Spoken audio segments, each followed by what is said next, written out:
Hey, I got one, man. It's a dude, he out there.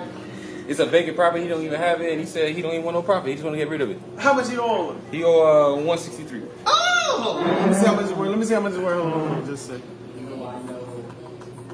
What's the address? 1654 Emerald Drive. Emerald Dune. Hold on, just a second.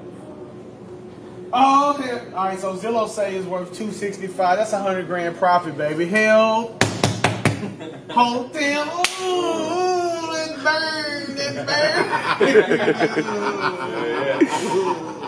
Why? and he said he's waiting for the email, so that's it. All right, so send him a contract. Let me get that information. And he's familiar with DocuSign, so. Hey, dog, this house last sold for $295 in 2007.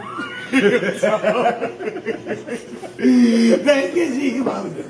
Thank you, Jesus. Hey, you know what it's like? It's like the fishermen that go out and hunt. You know, they have to be out all the time, like 4 months at a time. But like, we can come in 7 days, make more than enough money, $1 million in 7 days, and go home. Oh, shit.